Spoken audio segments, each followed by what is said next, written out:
नमस्कार दोस्तों, ये वीडियो मैं हरियाणा की जनता के लिए बनाना चाहता हूँ। हरियाणा सरकार सरकारी मेडिकल कॉलेज के अंदर पढ़ने वाले एमबीबीएस के छात्रों की जिंदगी में एक बड़ा बदलाव लेकर आई है। ये बदलाव सही है या गलत, ये डिसीजन आप करना पूरी वीडियो देखने के बाद। बदलाव हुआ जब सरकार ने 6 नवंबर को एक नोटिफिकेशन निकाला था। लिखा था कि सरकार को खुशी हो रही है ये बताते हुए कि सरकारी मेडिकल कॉलेज में एमबीबीएस में दाखिला लेने वाले छात्रों को अब हर साल 10 लाख रुपए का बॉन्ड भरना होगा। 10-10 लाख हर साल 4 साल के लिए टोटल 40 लाख रुपए भरने होंगे। सरकार आगे लिखती है कि हम आपके इन 40 लाख रुपए का किसी बैंक से लोन करवा देंगे और फिर एमबीबीएस कंप्लीट होने के बाद अगर वो छात्र 7 साल या 7 इयर्स के लिए राज्य की किसी स्वास्थ्य सेवा को ज्वाइन कर लेता है तो हरियाणा सरकार उसके लोन की इंस्टॉलमेंट खुद भर देगी, उसी पैसे से जो उस छात्र ने कोर्स के दौरान जमा करवाया है सरकार के पास 40 लाख रुपए। यहां तक सुनने में आम जनता को अच्छा लग रहा होगा कि सरकार हमारे सरकारी अस्पतालों में डॉक्टर्स का प्रबंध कर रही है, लेकिन ये एमबीबीएस डॉक्टर्स इसका विरोध क्यों कर रहे हैं? क्योंकि ये डॉक्टर्स और आम जनता दोनों के लिए घातक है। ऐसा मैं क्यों कह रहा हूं वो सुनिए। एक तरफ सरकार कह रही है कि जब आप सरकारी स्वास्थ्य सेवा ज्वाइन कर लेंगे तब हम आपका लोन इंस्टॉलमेंट में भरेंगे। दूसरी तरफ उसी नोटिफिकेशन के 9वें पॉइंट में सरकार लिखती है कि एमबीबीएस कंप्लीट होने के बाद आपको सरकारी सेवा मिलेगी ही सही, इसकी जिम्मेदारी हरियाणा सरकार नहीं लेती है। मतलब साफ है, मतलब हरियाणा सरकार भी मानती है कि हर साल लगभग 800 एमबीबीएस डिग्री धारकों को नौकरी देना संभव नहीं है।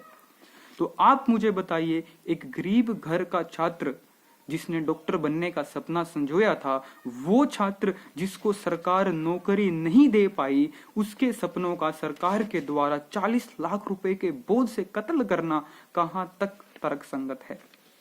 दूसरा कारण, सरकार का यह नोटिफिकेशन डॉक्टर्स का सरकारी नौकरी की तरफ रुझान बढ़ाने वाला नहीं है, बल्कि पैसों के बोझ के नीचे दबाकर बंधुआ मजदूर बनाने वाला नोटिफिकेशन है।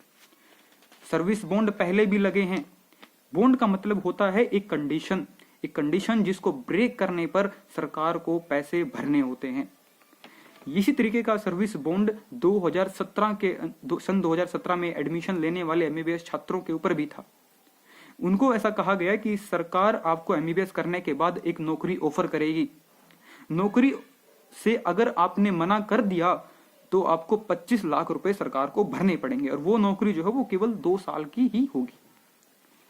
वहां तब किसी डॉक्टर ने विरोध नहीं किया था, क्योंकि वहां कोई दिक्कत वाली बात नहीं थी। जो डॉक्टर्स प्राइवेट प्रैक्टिस करना चाहते हैं वो 25 लाख दें, प्राइवेट प्रैक्टिस करें। जो सरकारी नौकरी करना चाहते हैं वो कम से कम 2 साल सरकारी नौकरी करें तो उनको 25 लाख भरने नहीं पड़ेंगे और सरकार उनको तनख्वाह भी देती है।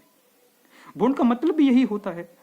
लेकिन यहां पर बॉन्ड अमाउंट सरकार पहले ही भरवा रही है। एडमिशन के दौरान ही हर साल 10-10 लाख रुपए भरने होंगे। नौकरी मिलने से पहले ही सरकार 40 लाख रुपए भरवा चुकी होगी और सरकार नौकरी की गारंटी भी नहीं दे रही। ये भी कहां तक तर्कसंगत है, आप बताएं। मैंने कहा कि जनता का भी इसमें नुकसान है। ऐसा मैं क्यों कह रहा हूं वो सुनिए। एमबीबीएस के एंट्रेंस एग्जाम नीट यूजी के जो टॉपर्स हैं, या मैं जो कहूं कि जो क्वालिटी कैंडिडेट्स हैं, वो अब हरियाणा में एडमिशन नहीं लेंगे इस पॉलिसी के दुष्प्रभाव से बचने के लिए। वो ऑल इंडिया कोटा से किसी दूसरे राज्य में एमबीबीएस करेंगे। तो क्वालिटी से कॉम्प्रोमाइज तो आपका हुआ। आपकी स्वास्थ्य सेवाओं से कॉम्प्रोमाइज करवा रही है हरियाणा सरकार बच्चों पर प्रेशर डालकर। तो अब आप बताइए, आप किसका साथ देंगे? आप छात्रों का साथ देंगे या फिर आप सरकार का साथ देंगे?